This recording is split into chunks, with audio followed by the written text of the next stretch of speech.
যত বিপদই হোক না কেন, যত বড় বিপদই হোক না কেন, বিপদের মধ্যে যদি এই দোয়াটা পড়তে পারেন সাথে সাথে গায়েবী সাহায্য পাবেন। ওই বালক যখন এই দোয়াটি বলল, পড়ার সাথে সাথে পাহাড় থরথর করে কাঁপতে শুরু করলো, আর সব শত্রুরা একেবারে নিঃশেষ হয়ে গেল।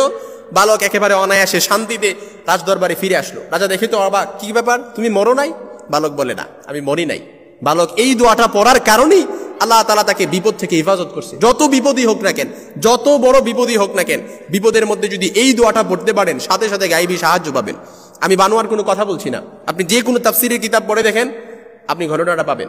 কোরআন আল কারীমে আল্লাহ তাআলা ঘটনাটা লিপিবদ্ধ করে দিয়েছেন।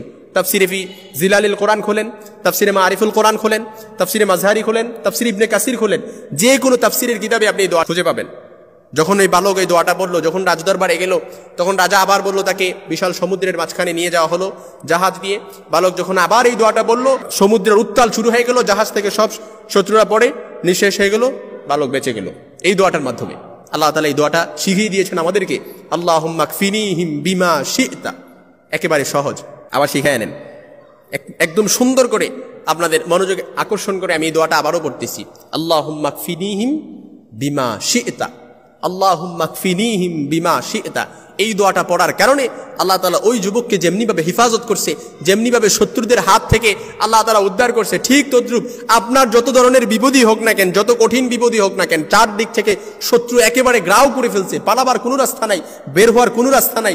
যেমনিভাবে মুসা আলাইহিস সালামকে নীল নদ দিয়ে 12টা রাস্তা তৈরি করে দিয়ে আল্লাহ তাআলা ফেরাউনের কবল থেকে হেফাজত করছে, ঠিক তদ্রুপ চারদিক থেকে বিপদ ঘনীভূত, অন্ধকার, অন্ধকারাচ্ছন্ন, একেবারে অন্ধকার, বেরোবার কোনো রাস্তা নাই। ওই বিপদ থেকে আল্লাহ তাআলা আপনাকে হেফাজত করবে। আল্লাহুম্মা কফিনিহিম বিমা শি'তা। তখন ওই যুবক ওই রাজাকে বলে, আমাকে এমনি মারা যাবে না, আমাকে এমনি এমনি মারা যাবে না, আমাকে মারার জন্য সারা গ্রামের লোককে একত্রিত করেন, সারা গ্রামের লোককে একত্রিত করেন। তারপর ওই গ্রামের লোককে একত্রিত করে একটা মাঠের মধ্যে, আমাকে একটা গাছের মধ্যে বেঁধে, তারপর আমার কাছে যে ধনুকটা আছে, এই ধনুকটা নিয়ে একেবারে আমার কপালের এই দিকে, আপনি এই দিক লক্ষ্য করে আপনি মারবেন। তারপর আমি ইন্তেকাল করব, তবে শর্ত হচ্ছে ধনুকটা মারার আগে আপনি এই দোয়াটা পড়ে নেবেন, বিসমিল্লাহি রব্বি হাদাল গুলাম।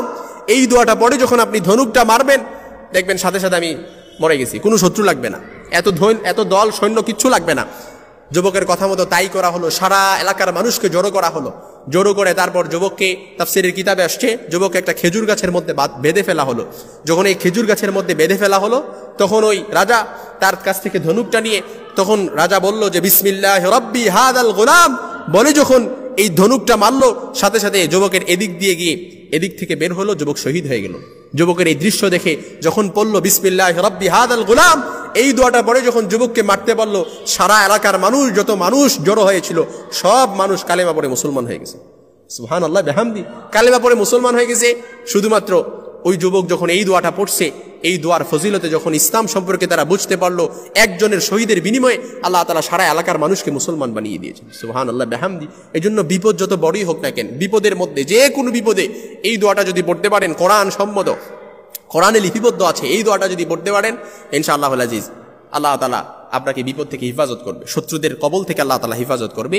আল্লাহুম্মা কফিনিহিম বিমা শি'তা, আল্লাহুম্মা কফিনিহিম বিমা শি'তা।